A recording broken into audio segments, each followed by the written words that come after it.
ಜನನಿ ಸುದ್ದಿವಾಹಿನಿ ವೀಕ್ಷಕರಿಗೆ ನಮಸ್ಕಾರ. ನಾನು ರಮೇಶ್ ಹೆಗಡೆ ಗುಂಡೂಮನೆ. ನವರಾತ್ರ ನಮಸ್ಯ ಸಾಗರಕ್ಕೆ ಹೊಸ ಕಳೆ ತಂದಿದೆ. ಇದು ಸಾಗರಕ್ಕೊಂದು ಶಕ್ತಿ. ಸಿದ್ಧತೆ ವೀಕ್ಷಿಸಿದ ಸಾಗರ ಶಾಸಕ ಬೇಳೂರು ಗೋಪಾಲಕೃಷ್ಣ ಅವರಿಂದ ಸೇವಾಕರ್ತರಿಗೆ ಸ್ಫೂರ್ತಿಯ ಮಾತು. ರಾಮಚಂದ್ರಾಪುರ ಮಠದ ಶ್ರೀ ರಾಘವೇಶ್ವರ ಭಾರತಿ ಶ್ರೀಗಳವರ ದಿವ್ಯ ಸಾನ್ನಿಧ್ಯದಲ್ಲಿ ಪ್ರಥಮ ಬಾರಿಗೆ ಸಾಗರದಲ್ಲಿ ನವರಾತ್ರಿ ಉತ್ಸವ ನಡೆಯುತ್ತಿರುವುದು ಸಾಗರಕ್ಕೊಂದು ಶಕ್ತಿ ಎಂದು ಕರ್ನಾಟಕ ರಾಜ್ಯ ಅರಣ್ಯ ಮತ್ತು ಕೈಗಾರಿಕಾ ನಿಗಮದ ಅಧ್ಯಕ್ಷರು ಸಾಗರ ಕ್ಷೇತ್ರದ ಶಾಸಕರು ಆದ ಬೇಳೂರು ಗೋಪಾಲಕೃಷ್ಣ ಹೇಳಿದರು.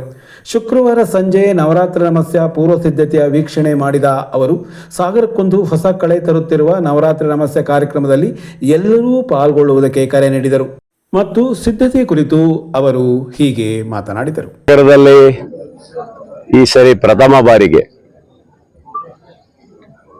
ನಮ್ಮ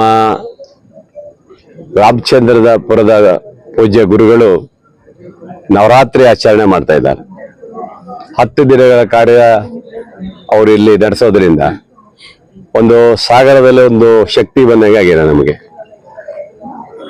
ಬಹುಶಃ ನಾಳೆ ಅವರು ನಮ್ಮ ಸಾಗರಕ್ಕೆ ಪಾದಾರ್ಪಣೆ ಮಾಡೋ ಮೂಲಕ 9 ರಿಂದ 10 ದಿವಸ ಕಾರ್ಯಕ್ರಮ ಇಲ್ಲಿ ಸದಾ ನಡೀತದೆ. ಇಲ್ಲಿಯ ತಯಾರಿ ಭಾರಿ ಚೆನ್ನಾಗಿ ಮಾಡ್ಯಾರ.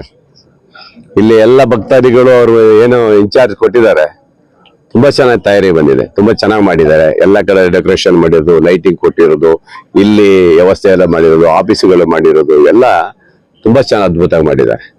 ಬಹುಶಃ ಸಾಗರದ ಜನರಿಗೆ ಈ ನವರಾತ್ರಿ ದಿನ ಒಂದಿಷ್ಟು ಜನ ಪೂಜೆ ಮಾಡಲಿಕ್ಕೆ, ದೇವಿಯ ದರ್ಶನ ಮಾಡಲಿಕ್ಕೆ, ಪೂಜ್ಯರ ದರ್ಶನ ಮಾಡಲಿಕ್ಕೆ ಮತ್ತೆ ಎಲ್ಲವೂ ವ್ಯವಸ್ಥೆಯನ್ನು ಚೆನ್ನಾಗಿ ಮಾಡಿಟ್ಟಿದ್ದಾರೆ. ಹಾಗಾಗಿ ನಮ್ಮ ಸಾಗರಕ್ಕೆ ಒಂದು ಹೊಸ ಕಳೆ ಬಂದಿದೆ.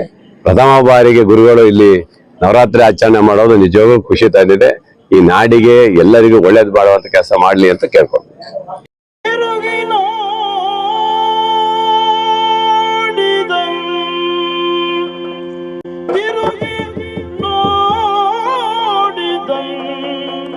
ತಿರುಗಿ ನೋಡಿದಂ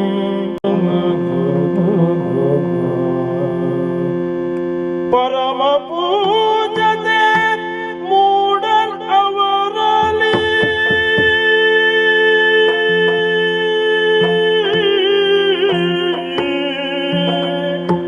ಪರಮ ಪೂಜತೆ ಮೂಡಲ್ ಅವರಲಿ